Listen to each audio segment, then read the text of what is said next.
이번 시간은 ERP 정보관리사 물류 2급 2024년 5월 문제 풀어보도록 하겠습니다. 바로 전 차수 문제죠. 요거 풀고 나면 생산 1, 2급 진행하도록 하겠습니다. 자, 1번부터 바로 풀어보겠습니다. 자, ERP 기능적 특징으로 적절하지 않은 것은 했습니다.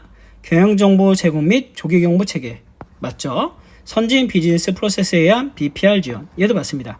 중복 업무 배제 및 실시간 정보 처리 체계 구축 잘 설명하고 있네요.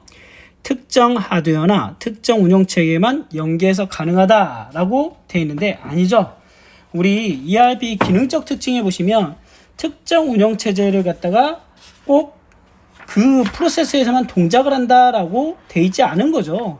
그래서 우리 기능적 특징에서 여러분들이 한번 봐주실 필요가 있어요. 얘는 기술적 특징과 함께 연계해서 같이 많이 나오는 부분이거든요. 그래서 여러분들이 보시면서 좀 개념을 잡아주시라 라고 말씀을 드립니다. 얘는 뭐라 불러 우리가?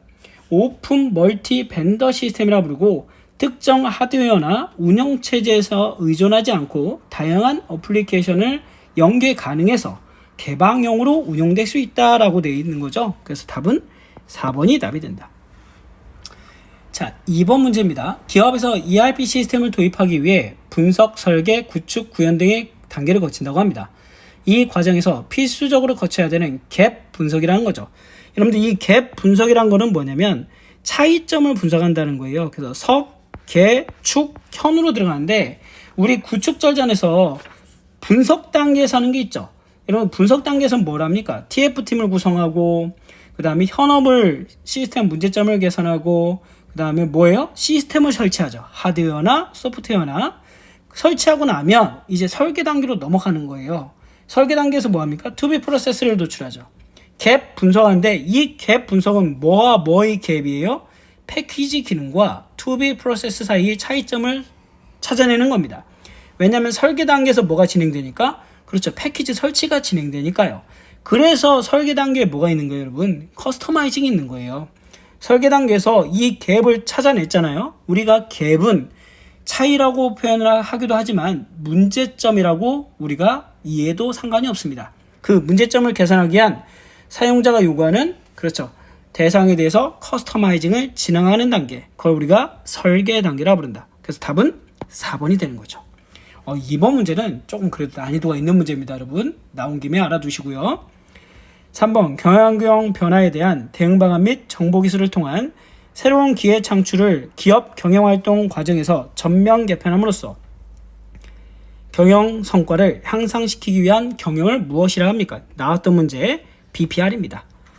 자, 4번 문제 ERP 도입으로 기업이 사원들을 위한 ERP 교육을 계획할 때 고려사항으로 가장 적절하지 않은 것은 자, 이거 맨날 나왔던 문제죠. 커스터마이징 어떻게 해라? 최소화해라. 답은 3번입니다. 자, 2급은 4번까지 문제가 ERP 문제고요. 보통 5점씩이죠. 그래서 20점의 배점을 가지고 있습니다. 무조건 맞춰야 돼요. ERP. 자, 5번 문제 지수평활법 문제입니다. 여러분들 한번 써볼까요? FT는 AT 곱하기 알파 더하기 1-알파의 F의 T-1이라고 했습니다. 자, 실제 판매량 1월에 실제 판매량 얼마? 여러분들 이거 그대로 써주시면 되겠죠. 실제 판매량 얼마? 6 곱하기 0.2 더하기 0.8 곱하기 지금 얘를 갖다가 구하고 싶은 거예요. 그죠? 지금 얘를 갖다가 구하고 싶은 건데 지금 보시면은 2월의 예측치가 나와 있는 거예요. 지금 얘가 뭐라고요? 2월의 예측치가 자 보세요. 2월의 예측치가 얼마예요? 지금 6이잖아요. 6은 해서 하면 되겠죠. 6은 이렇게 하면 되겠죠. 자, 그럼 풀어주면 얼마나 나와요? 6 마이너스 1.2 그러면 얼마가 나오죠? 4.8 나누기 0.8이 되겠네. 그럼 어떻게 됩니까? 그렇죠. 68에 48이니까 그죠? 6이네 6 여기가 6이 되겠네요. 5번 문제는 지수평활법을 여러분들한테 뭘 구하라고 준 거예요 지금? 얘를 한번 구해봐라 이렇게 준 거죠. 문제 응용 문제입니다. 어렵진 않았어요. 6번 제품 K에 대한 목표 매출액을 결정하기 위한 수익성 지표를 구하려고 합니다. 여기서 손익분기점 기억나시나요 여러분? 고정비 손익분기점은 고정비 나누기 판매가 마이너스 변동비입니다. 그러면 뭐가 나온다고요? 손익분기점 수량이 나온다 했죠. 그대로 해볼까요? 300만원 나누기 900 마이너스 600원이래요. 그러면 얼마가 나오죠? 10,000개 나오나요? 10,000개? 그렇죠. 10,000개 나오네. 10,000개. 10,000개 곱하기 단가 얼마래요? 판매가 900원 곱해주면 되겠죠. 그럼 얼마? 그렇죠. 900만원. 이건 우리가 쉽게 풀할 수 있는 문제입니다, 여러분. 그 대신에 많이 나오죠. 6번 체크하시고요. 7번 보기에서 설명하는 시장 형태로 가장 적절한 것은 불안정 경쟁 시장의 한 형태로 완전 경쟁 시장과 독점 시장의 특징을 모두 가지는 시장 형태이며 시장에서 다수의 기업들이 참여하고 유사하지만 포인트는 여기입니다. 디자인, 품질, 포장에서 각각의 제품들이 어떻게 한 거예요? 차별화시켰다는 얘기죠. 그래서 차별화시켜서 유사한 상품을 생산 공급해서 상호 경쟁하는 상태. 이거 우리가 뭐라 부르냐? 독점적 경쟁 시장이라 부릅니다. 자, 과점은 소수의 생산자가 시장을 장악하고 있는 거죠. 예를 들면 뭐 우리나라의 주유소라든가 아니면 통신사가 되겠죠. 독점은 어느 하나의 공급업체가 좌지우지하는 시장. 완전 경쟁 시장은 가격이 완전히 경쟁에 의해서 시장 진출입이 용이한 상태. 그건 완전 경쟁 시장입니다. 답은 4번. 8번 보기에서 설명하는 특징을 모두 가진 분석 방법은 무엇입니까? 우량 거래처나 고객을 중점으로 선정하기 위한 방법 잘 모르겠어요. 두 번째 답이 있는 겁니다. 이원표라는 거는 요인이 두 개라는 얘기죠. 요인이 두 개인 거는 우리가 매트릭스 분석이라고 부릅니다. 요인이 하나면 ABC 분석이라고 부르고요. 이 ABC 분석에 사용되는 이론적인 근거를 우리가 파레토의 법칙이라고 하죠. 이 파레토의 법칙을 8대2 법칙이라고 부릅니다. 그 다음에 여러분들 지금 분석하는 요인이 3개 이상이다. 그러면 거래처 포트폴리오 분석이라고 부른다 했죠. 그래서 답은 4번. 9번 매출액을 기준으로 받으러오는 회수기간을 산출하여 여신한도액을 운용하고자 합니다. 보기 대금회수 내역을 활용하였을 때 받으러옴의 대금회수 기간은 얼마입니까? 라고 되어 있네요. 자, 받으러옴의 회수기간은 여러분들 공식 기억나시나요? 각 어음 받을 금액 곱하기 뭐예요? 기간이죠. 기간. 각각의 기간, 각 기간들입니다. 얘를 갖다가 뭐 한 거야? 시그마 한 거죠. 합계를 구한 겁니다. 그 다음에 얘를 뭘로? 매출 총액으로 나눠줘라 라는 거죠. 자, 그 대신에 여기서 포인트 현금은 뭐다? 기간이 0이다. 0. 그러면 여러분들 그대로 해주시면 9 곱하기 0 더하기 3 곱하기 30 더하기 3 곱하기 60 더하기 5 곱하기 90이죠. 얘를 총 뭘로 나눠주는 거야? 그렇죠. 20억으로 나눠주면 됩니다. 20. 그럼 얼마 나와요? 계산해 보시면 36 나오네요. 자, 수요 예측의 특성에 대한 설명으로 가장 옳지 않은 것은? 하고 물었습니다. 예측오차 발생 확률은 예측 기간이 길수록 낮아진다. 자, 여러분들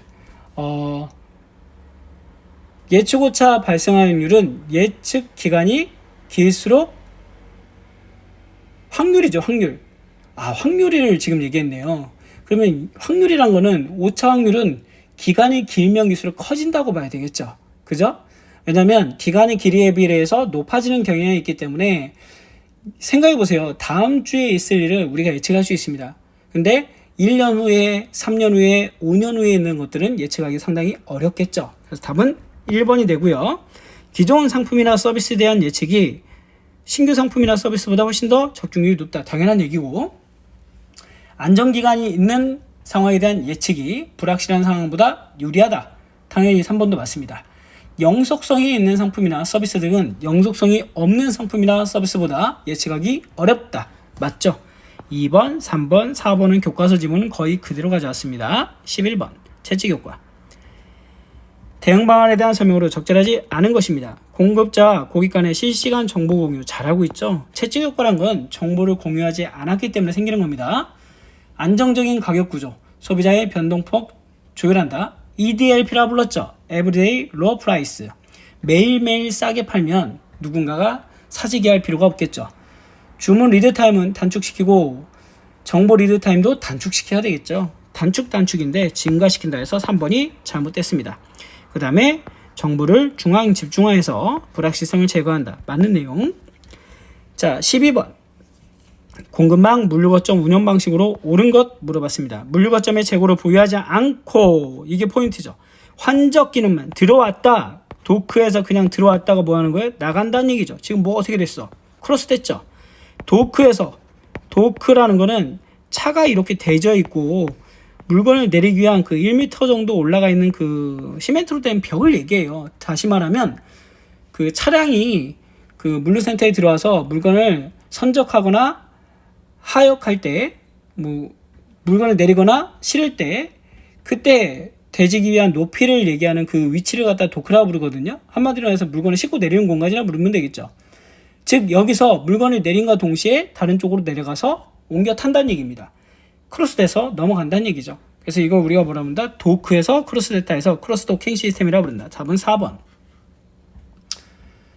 자, 그 다음에 13번 문제입니다. 재고관리 비용에 대한 설명으로 가장 적절한 것은 재고 유지 비용은 재고량에 따라 달라지는 특징이 있다. 그렇죠. 재고 유지 비용을 우리가 알고 있는 말로 바꾸면 창고 비용이란 거죠. 창고 비용. 창고 비용은 당연히 재고량이 많으면 많이 들겠고 적으면 조금 들겠죠. 답은 1번. 생산 준비비는 무슨 비용이에요? 생산 공정의 변경이나 기계, 공구의 교체 등으로 인한 비용을 얘기합니다. 얘는 고정비. 그래서 2번은 틀렸고요. 주문 비용은 뭐죠? 주문 비용은? 그렇죠. 얘도 고정비인데 결국에는 품목을 발주할 때마다 일의 발주량마다 계속 들어가는 비용이죠. 3번도 틀렸죠. 부족 비용은 뭐냐면 부족 비용은 재고 부족으로 인해서 발생되는 납기 지연, 판매 상실, 기회, 잠재 고객 상실, 기회 비용 이런 것들을 얘기하는 겁니다. 그래서 여기서 말하는 주문 서류 작성은 뭐예요? 위에는 주문 비용에 대한 내용이죠. 답은 1번이다. 14번 문제. 재고 자산의 기록 및 평가 방법에 대한 설명으로 가장 옳지 않은 것은 했습니다. 계속기록법은 보관과정 중에 발생하는 도난, 분실, 파손 등 감모 손실이 기말 재고 수량에 포함되지 않는다. 맞죠? 실질재고조사법은 파악이 곤란한 감모 손실 등을 지금 여기죠. 감모 손실 등의 수량을 매출 수량에서 제외하므로 아니죠 여러분. 그 실질재고조사법은 실제 월 초에 재고조사하고 월 말에 재고조사하는 겁니다. 그래서 이 시점에 월 말에 재고조사했는데 없는 재고는 다 뭘로 여긴다고요? 매출했다 치는 거죠. 매출했다 치는 겁니다. 그래서 지금 2번이 잘못됐다. 매출 원가가 과대평가되는 거죠. 이익이 과소상계되는 거고 거꾸로 되는 겁니다. 답은 2번 들어갑니다. 자, 그 다음에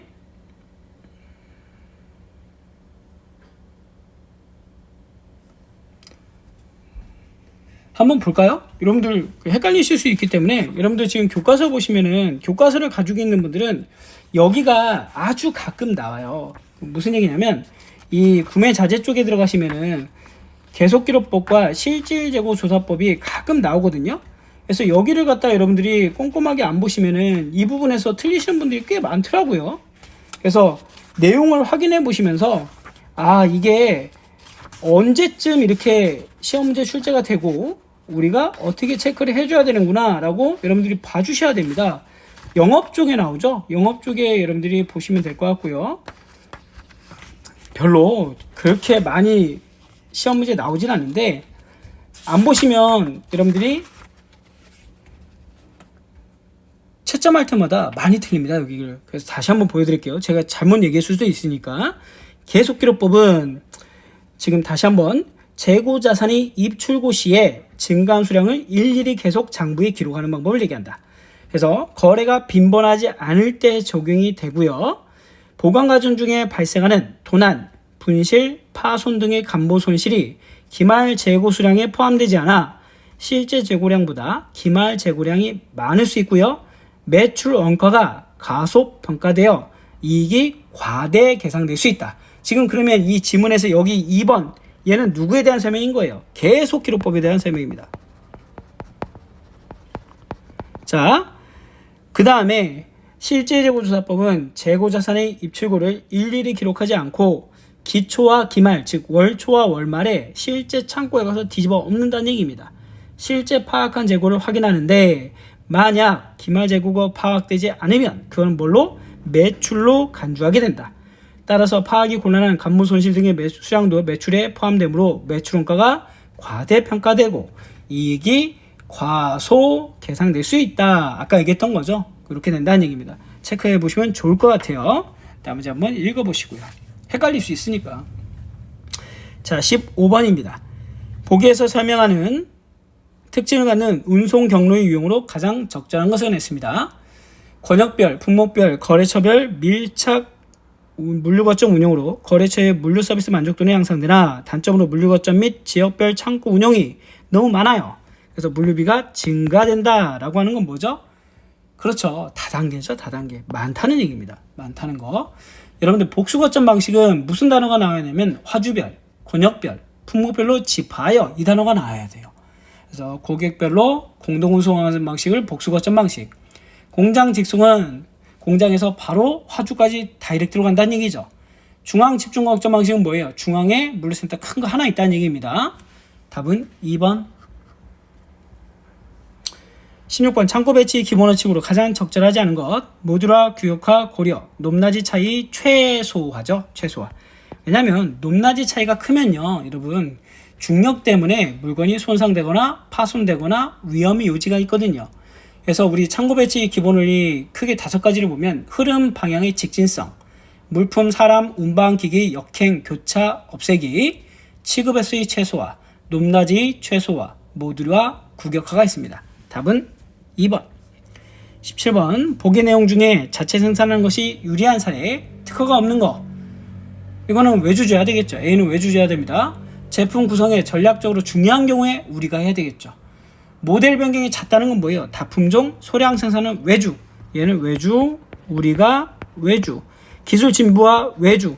즉 우리가 할 건 몇 개? 하나입니다. 하나. 자, 18번 수치 기준 현금 할인 방식에 대한 설명으로 옳게 설명한 것을 고르세요 라고 되어 있네요. 가격 할인 방식 중에서 수량 할인 방식에 속한다. 현금 할인 방식이죠. A 틀렸고요. 그러면 A가 들어간 거 다 아웃. 할인 기간 중에 시작일을 송장을 하수일 또는 선적 화물의 수치를 기준으로 하는 방식이다. 자, B는 맞죠? 송장 수치일 기준입니다, 여러분. 원거리 수속이 필요할 때 구매처의 대금 지급일을 연기해주는 효과가 있다. 그렇죠? 맞습니다. C도 맞고 5/10 ROG인 경우에 수칠로부터 선적 화물 수칠로부터 5일 이내 현금 지급이 되면 지금 이게 말이 안 되는 게 5%의 할인율로 10일 동안 된다는 개념이죠. 지금 거꾸로 지금 얘기하고 있습니다. D도 잘못했고 그러면 그렇죠. 3번이 답이 되겠네요. B, C. 19번 생산기업인 주식회사 생산성 제품 A에 대해서 물어봤습니다. 원가자료 제품 A 판매 매출가는 얼마입니까? 여러분들 판매 원가가 500원, 이익이 100원, 판매비 및 일반 관리비가 200원이에요. 그럼 매출 원가라는 건 뭡니까? 매출가는 판매가라는 건 판매 원가 더하기 이익이라고 보시면 되겠죠. 간단하게 그럼 얼마? 600원. 이건 뭐 여러분들한테 우리 흔히 말하는 제조원가 구하는 방식을 여러분들 알고 계시냐 물어본 겁니다. 공식 자체를. 자, 마지막 문제. 자재의 안정성 확보가 중요할 때는 적용 가능한 구매 방법으로 가장 옳은 것은 안정적인 확보는 장기죠. 장기간 동안 우리가 안정적으로 시장 상황에 따르지 않고 제품을 꾸준하게 공급받을 수 있는 거 이걸 우리는 뭐라 하죠? 그렇죠. 장기 계약 구매라고 부릅니다. 일괄 구매는 여러 가지 제품을 한 번에 모아서 샀을 때 우리가 가격 할인이라든가 수량 할인을 받는 걸 일괄 구매라고 불렀고요. 시장은 시장 상황에 따라서 구매하는 거고 수시 구매는 구매 청구가 있을 때마다 구매한다는 얘기죠.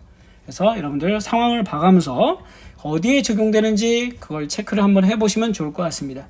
자, 간단하게 끝났어요. 2급 문제하고 1급 문제는 약간 차이가 있죠.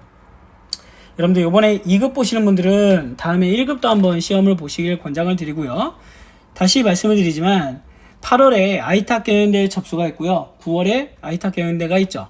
여러분들 아이탑 경연대회라는 것도 꼭 준비를 하시면 좋을 것 같습니다. 1급 수준으로 나오기 때문에 1급까지 가신 다음에 그 상위 자격도 한번 도전을 해보시라. 여기만 멈춰있지 말고 자격증이란 건 있으면 좋은 겁니다, 여러분. 그러니까 어떤 자격증을 내가 이게 필요한가를 따지기보단 지금 이미 시작을 했으니 그 내용을 갖다가 기억을 하셔가지고 상위 자격까지 꾸준하게 노력을 하시면 그게 자격증 분야의 NCS화라고 봐주시면 좋을 것 같습니다. 자, 오늘 여기서 마무리 짓고요. 다음에는 생산하고 생산 2급, 1급 이렇게 문제를 풀어보도록 하겠습니다. 자, 수고하셨습니다.